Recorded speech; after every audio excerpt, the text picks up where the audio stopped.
we have to come together with a common voice. It's like I always say, we are like a chandelier. And if all the bulbs in the chandelier don't light, it loses its beauty and nobody wants to look at it. But when all the bulbs are together and lighting, everybody will look at it. I am from the beautiful Twin Islands of Trinidad and Tobago, and for those who don't know, they're the southernmost islands of the Caribbean archipelago.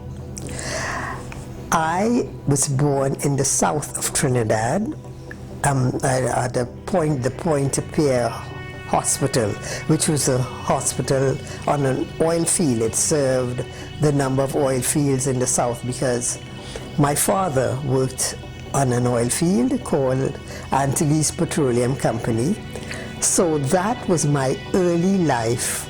The first 12 years of my life were spent in Antilles. Now Antilles was an oil field, and around it was a little village called Vesini. Thinking about my early days, I don't know, very different from most people.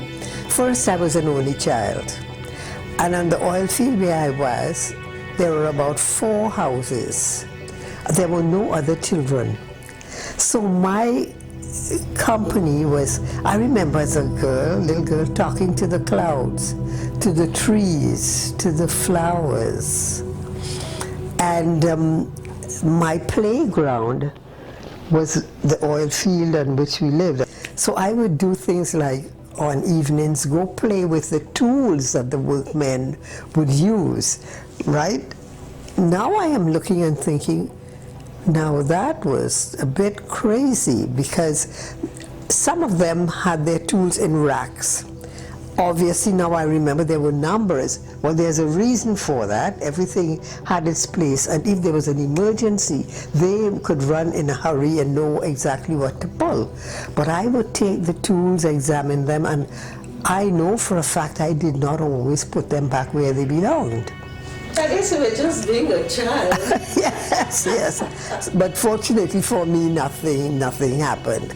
So yes, that part of it was very different from most other children.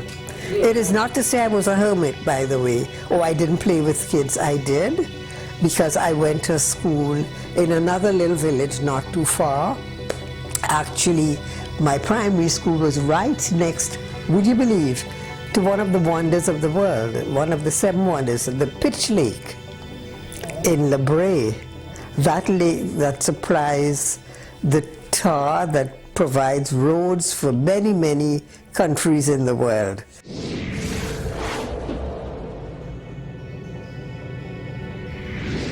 We were colonized by the British, and I must say one thing, that I am always very, very proud of the education system in Trinidad, and that the education that I got, as far as I'm concerned, was superior. There are no two ways about that. An excellent foundation. In fact, now with my grandchildren, I can help them with their work and remind them that I learned those things many, many years ago. So I went to the primary school like everybody else. My primary school was an Anglican school. And at age 11 or 12, you were allowed to take an exam. Depending on your place in the exam and how high you came, you would be selected to go to secondary schools. Of course, the higher you came, you got your choice, right? Because people would have 1 or 2 or 3 schools.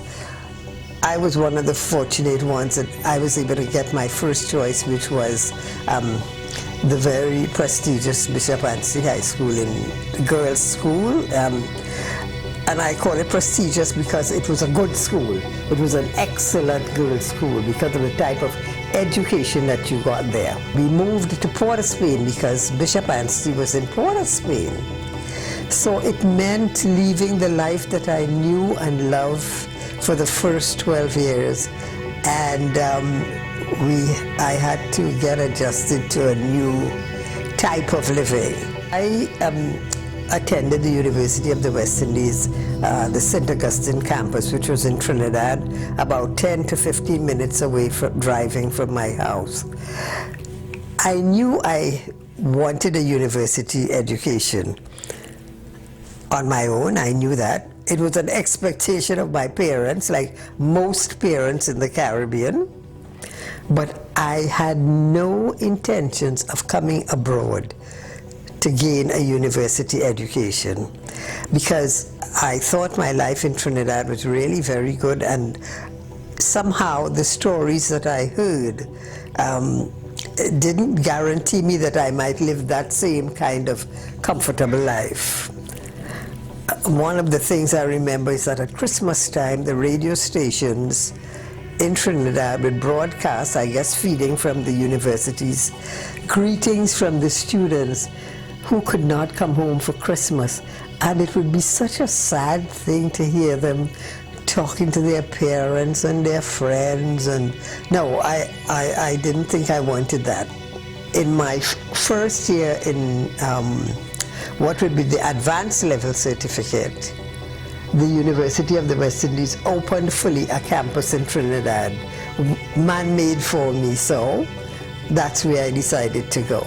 After I graduated from university, I thought, my goodness, I am my parents' only child. I have been living with them, and you know, life's been very sheltered and wonderful. Probably I should look into the idea of growing up and becoming independent.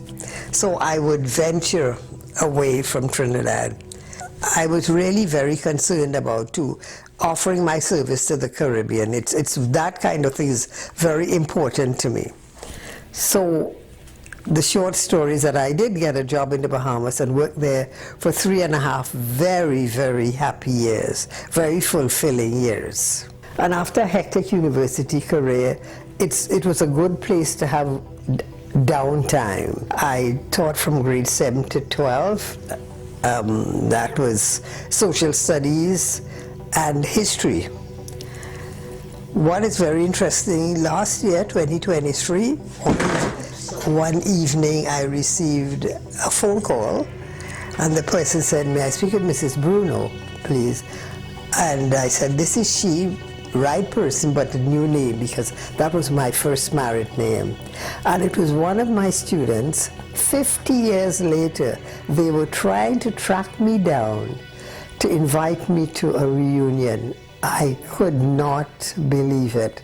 And I thought, I must have done something right. I couldn't go because we had already purchased tickets. We were going to a destination wedding in the on another Caribbean island. But it was nice because I had their yearbook. And from time to time I would open it and look at those students, because I always remembered them, you know, the grade 12 class particularly, which was my homeroom class. So yeah, it was lovely to be brought up to date now on their progress, you know, what they had done and where they were at in their lives.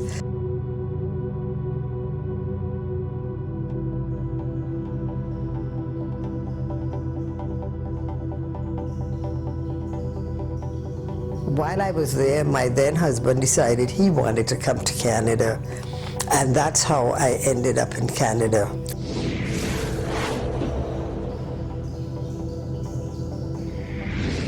I came to Canada in 1973. August the 8th, I landed in Toronto. I was very pregnant. I am amazed that I was allowed to get on the aircraft anyway. Anyhow, we touched down in Ottawa, and I thought the next day, okay, I have to do something. And that was to get my teacher's diploma, which I would have done had I remained in the Caribbean. So I called at the Ottawa Teachers College, and they said, yes, send your degree to Toronto to have it appraised, for want of a better word, and we'll take it from there. I said, well, I'm pregnant. They said, that's not a problem, so that's fine. So I started school. I was accepted started school, right after Labor Day, like everybody else.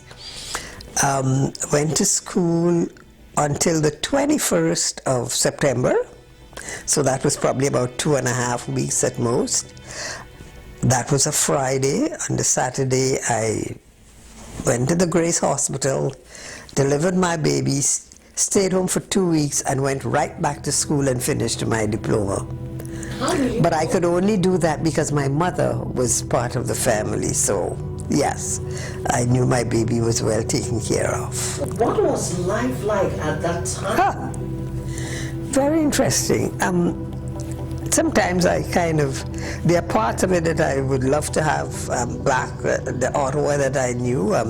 It was a really quiet place, but there was an absence of black people.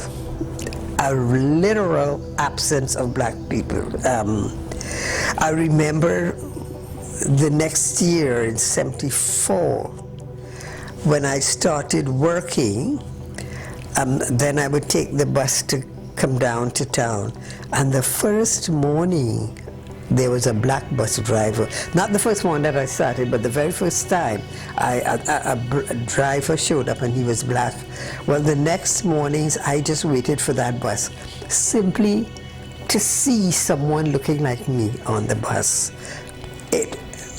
But there was another side to it too at that time. You walk down the street and you'd see a black person, you'd say hello. Two lonely people, I presume. Lonely in the sense that you realize it's just us here on this street. Yeah, it was very, very interesting. Now, we were fortunate in that we had friends. There were a group of us here. But outside of that circle, there was a total absence. Even going to church, you would be probably the only person your family would be. But there was something that I noticed, and it happened at more than one church, like there would have been a black family or two. But they too were not as warm as you would have thought they would be. And I attributed to the fact that probably they were a little worried about losing their place of acceptance. I don't know, but yeah, and as a matter of fact, that sort of put me off from going to church. I stopped going. It was too cold in that sense. Remember, I've just come from the Bahamas, a place where people are warm and loving and garrulous and everything that you could want. So that was my world. That was my comfort level. Well, I was fortunate, as I said, I had my mother here and my husband at the time, the 2 kids, and we had friends with children. And so what evolved from that, though, is that we formed a really nice circle of black friends, many of whom are friends still until today.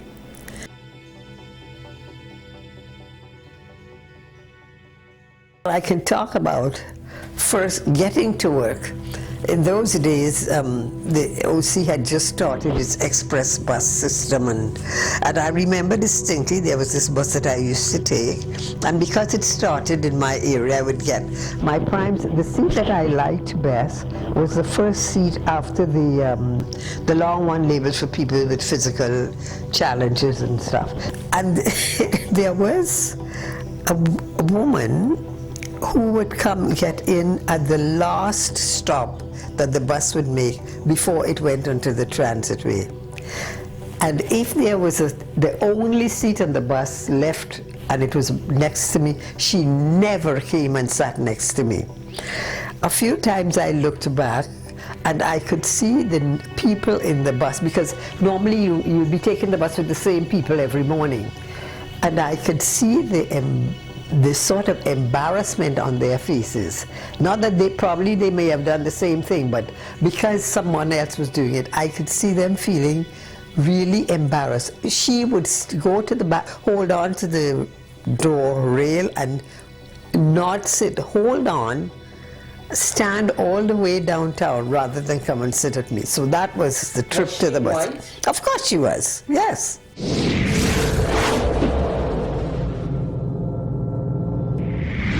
I had some really nice experiences at work.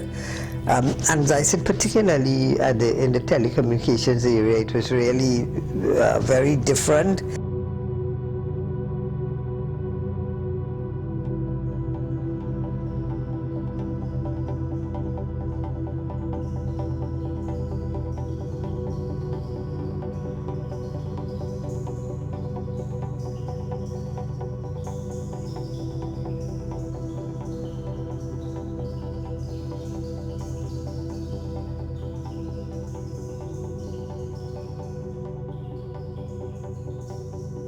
I see volunteerism as funnily twofold. You, the volunteer, are on a path of development, because to me we are all one. You just represent more closely our ancestors. When someone from the wider community sees me and they see you on the street, would they know where we've come from? No. They see a black face and we are black people.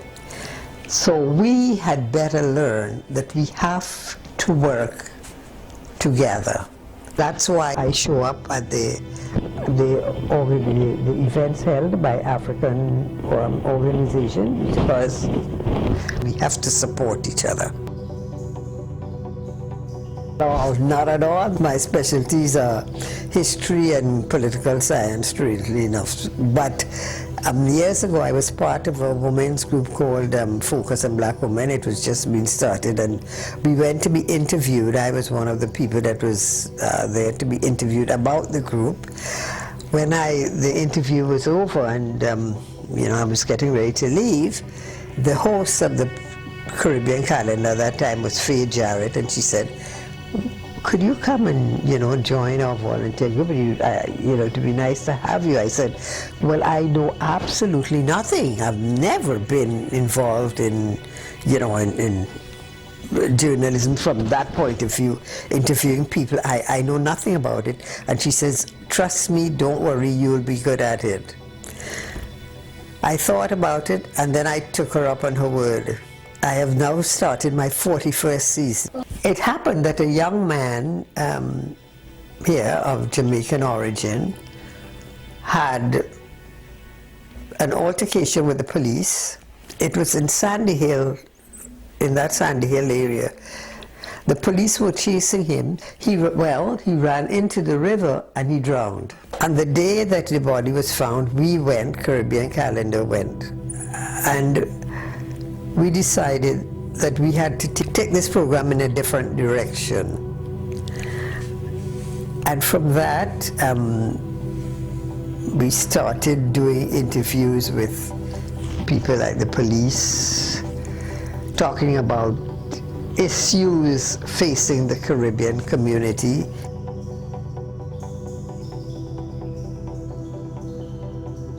Our association celebrated its 40th anniversary last year.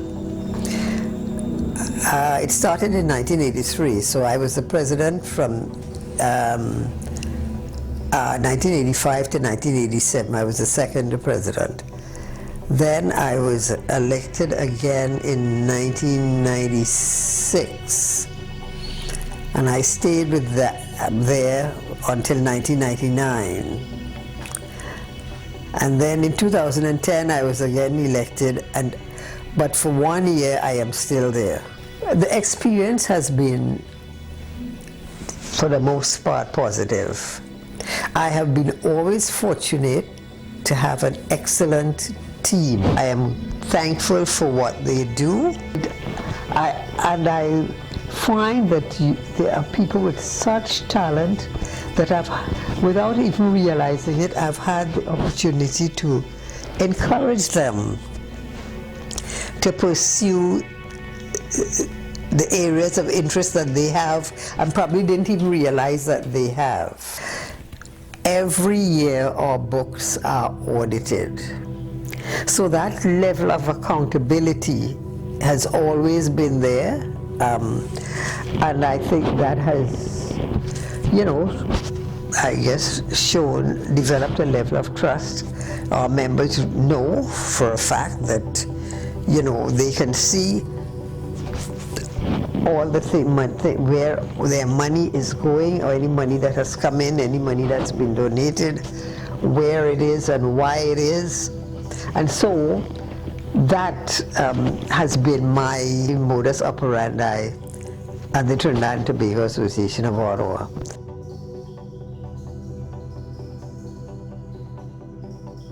I have two girls.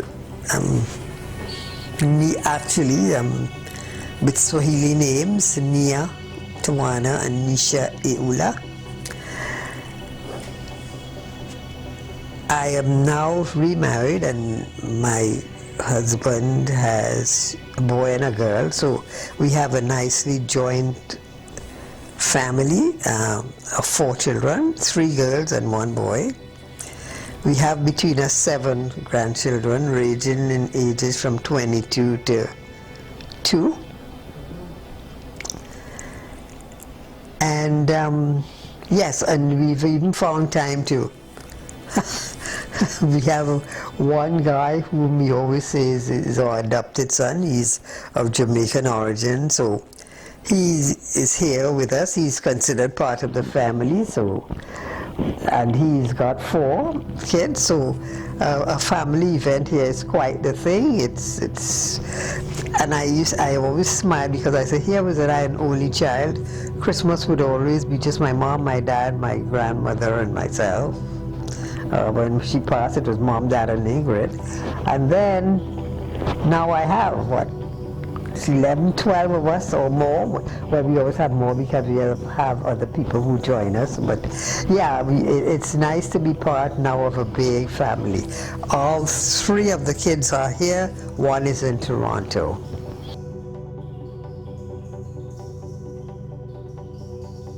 We must come together. Call us what you want, to speak with one common voice, in order to get the attention of governments, businesses, agencies, other organizations. We have to come together with a common voice. So togetherness is what is going to do it.